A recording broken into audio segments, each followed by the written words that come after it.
bit of a weather window.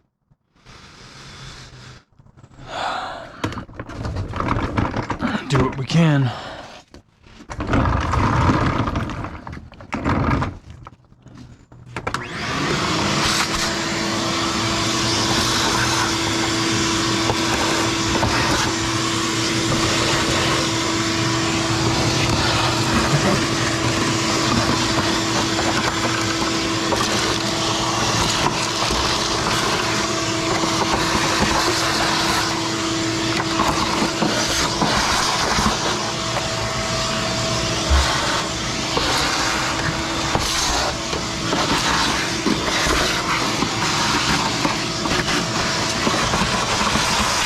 You know, considering how little room there is in the carpet for grit and grime to make its way down through the carpet, there sure is a lot of stuff under said carpet. Now this here is no surprise. The back seat was pretty filthy itself, but what was underneath it was pretty gross. That spot was the worst. So vacuuming obviously is just where we're going to start. This is going to be a multi-stage process. It's been my workflow since the third or fourth car. It took a while for me to develop a workflow that was efficient and best made the use of the small space that is my shop.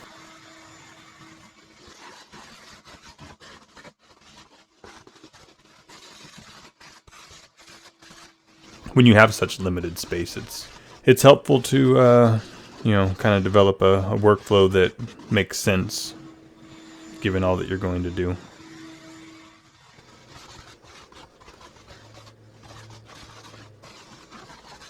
You know, for instance, before we brought the car in, we cleaned what we could, the outside, top side of the engine, etc.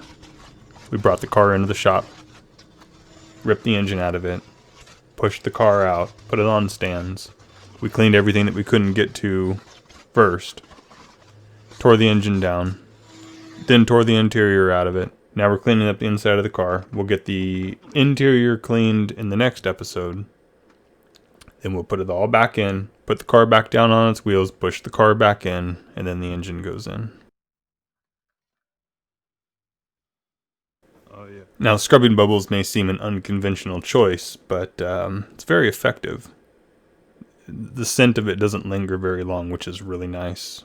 And as a disinfectant, it's incredible. Now, I really didn't want to ruin that little brush. That little brush is great for, sweeping off dust and things. But this chip brush right here that I just found, yeah, I'll ruin that thing. I had a whole box of those and I need to get more. That's the last one. I use them for everything.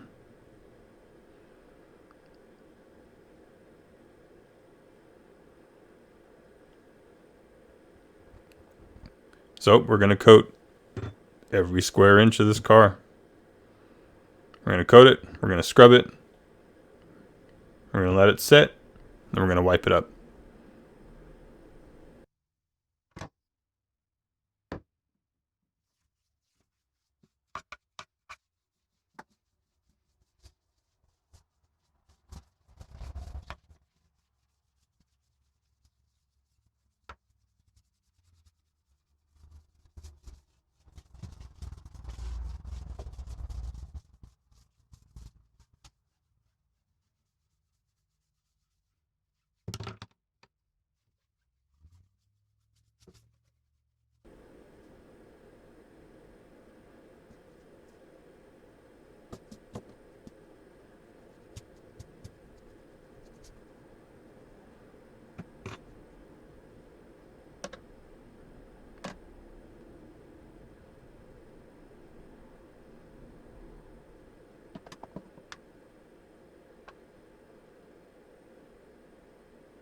To sterilize a car like this, it's pretty tedious. You just keep going over it. Annoyingly.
My shop most certainly ends up a disaster during this stage. There's stuff everywhere.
So here we are at the worst of it, and you'll see what I mean.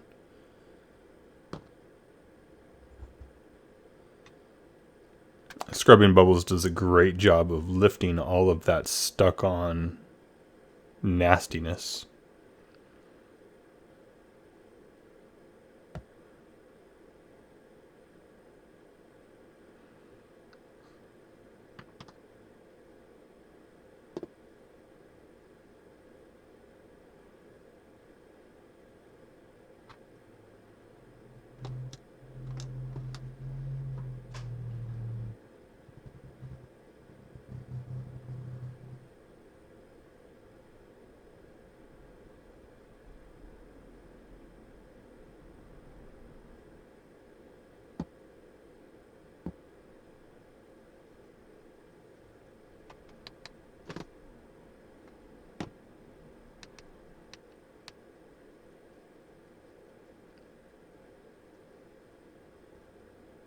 Part of me wonders what that is. Then there's another part of me that's like, nope, don't go down that path. It's gone now. It's pretty gross, though.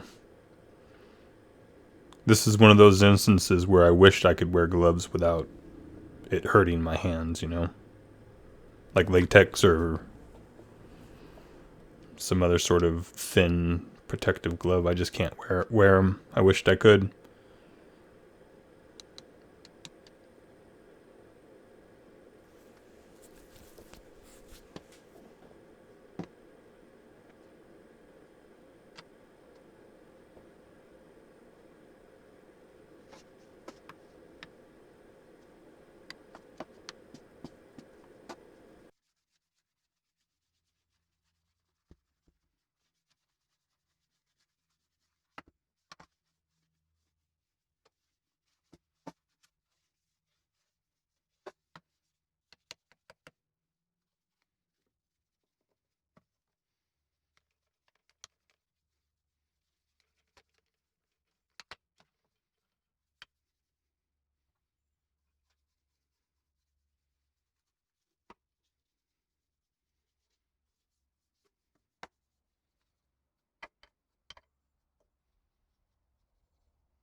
Using the end of that chip brush is pretty helpful. Get in there and scrape up that I don't even know what to do with that thing.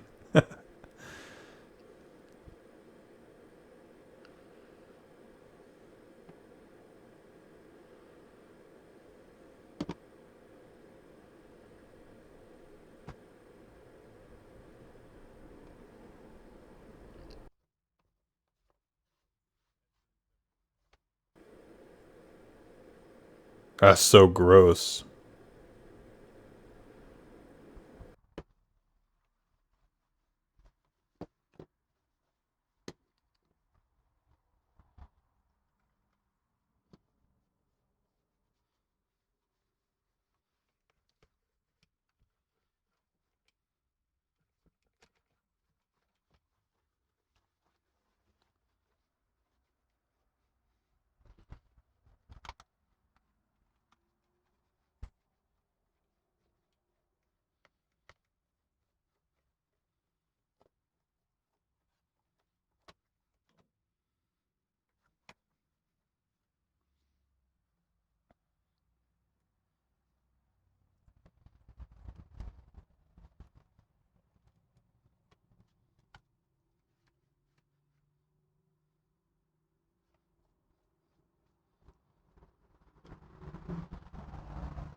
God, what is that even?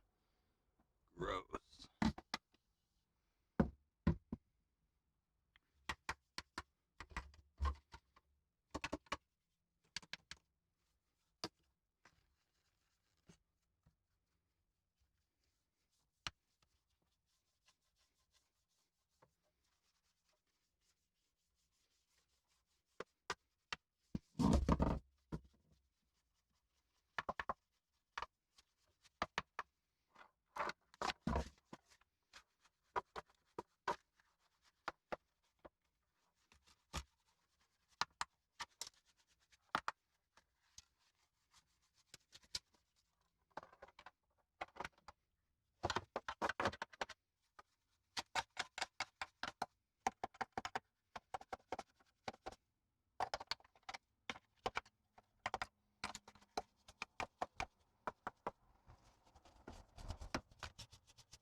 So this is a neighbor and friend of mine, and he's working on a air-cooled drag racing buggy, based off Volkswagen chassis and Volkswagen engine transmission.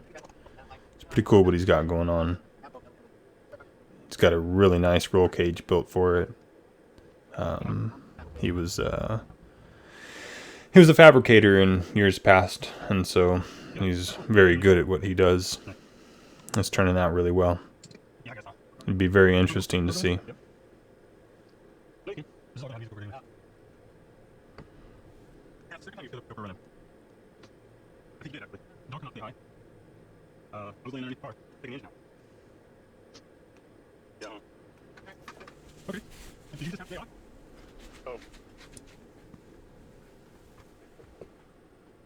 Oh, really? What did you do? This is about the time I start to get frustrated with the garage because I just don't have enough room to do all the things that I want to do, or all of the different hats that I wear. And so at some point it becomes so claustrophobic that it's just irritating when you can't even get, I could be better organized, and it's probably realistically the way I should look at it, but good timing anyway.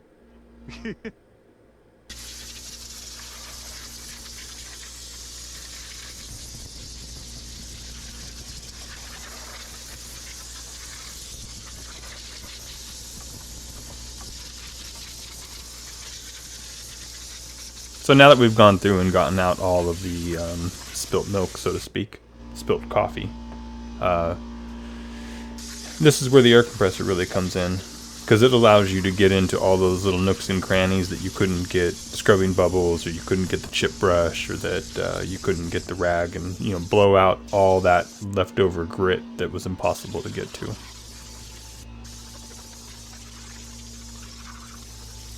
Now, of course, you don't end up getting it all out, but in a large part, you get probably better than 90%, 95% of it out.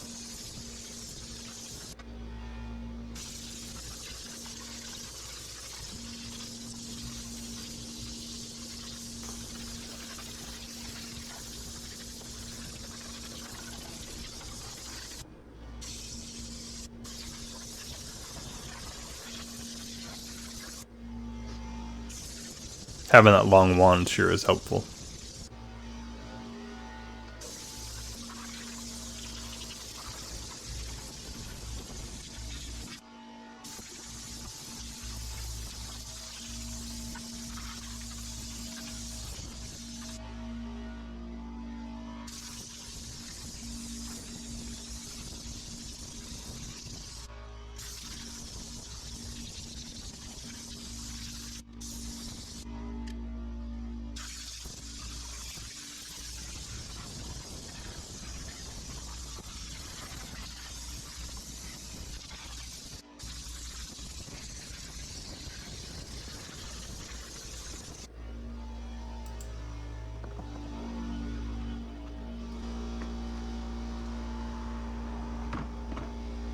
That was a little dangerous, dragging that cord through the water like that.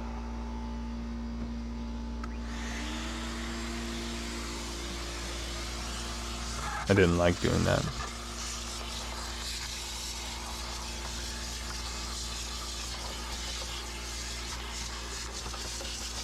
So, obviously now we're just vacuuming up all the little grit that we blew out.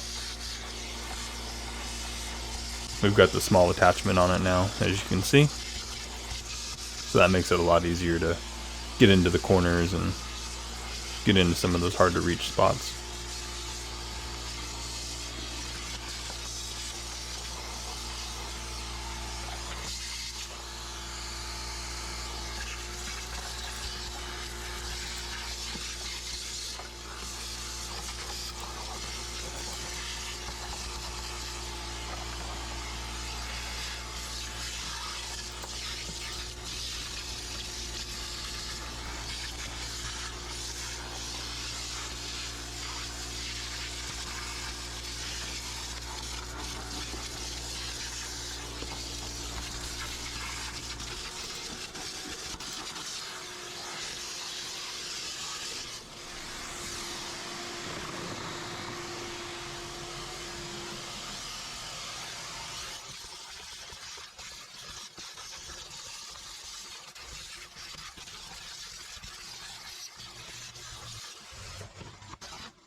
Now, is it going to be perfect? No.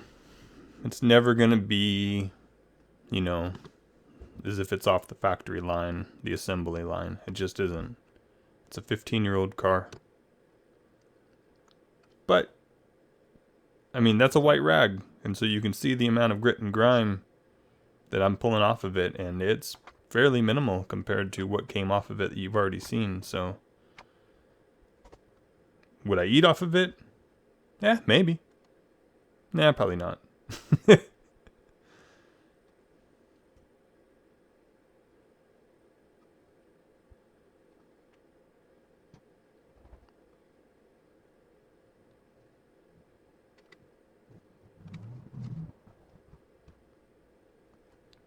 But it sure is a hell of a lot better than it was.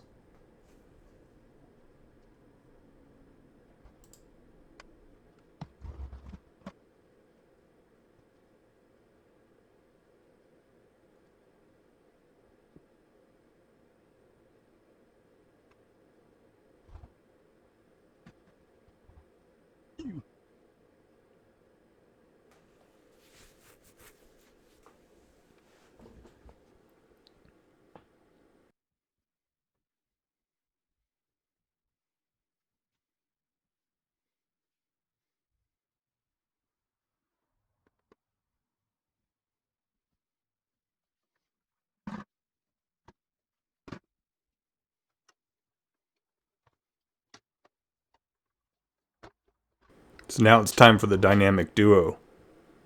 The dynamic duo used to be a dynamic trio. Equal parts here. Dehumidifier, ozone generator, and fan. But unfortunately, my fan died. And so I have yet to replace it. The dehumidifier and the ozone generator both have fans in them, so it helps to circulate, but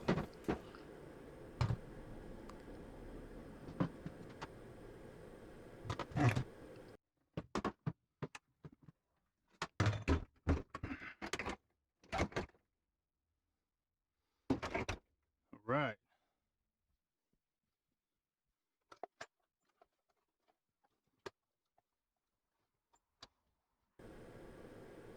I'm fortunate to have answered an ad on Craigslist for an ozone generator that's way, way, way oversized for what I'm trying to do. Or for what I'm going to do. But ozone works better than anything I've ever used, hands down. And the nice part is that it's once it's set up, there's no labor involved. You just turn it on and walk away.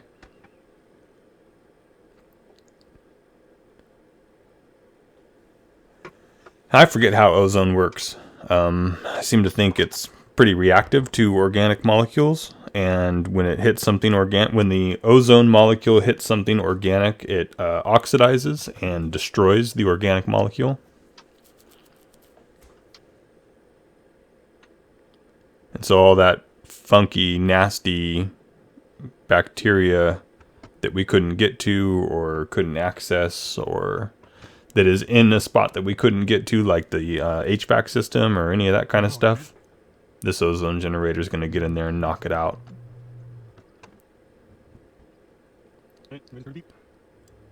Then, of course, we went through and put a half a can of scrubbing bubbles into the car.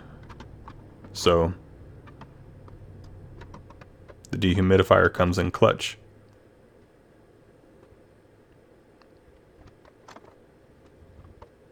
That three-way extension adapter, I guess. It's pretty shit. One side of it doesn't work, evidently.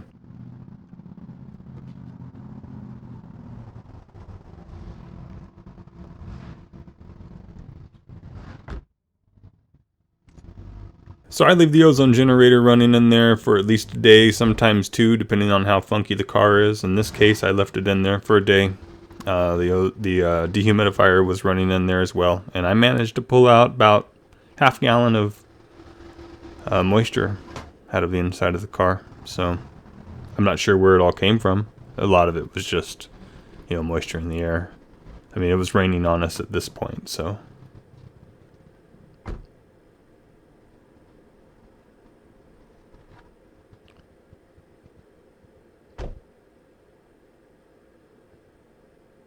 All right, so thanks for hanging out.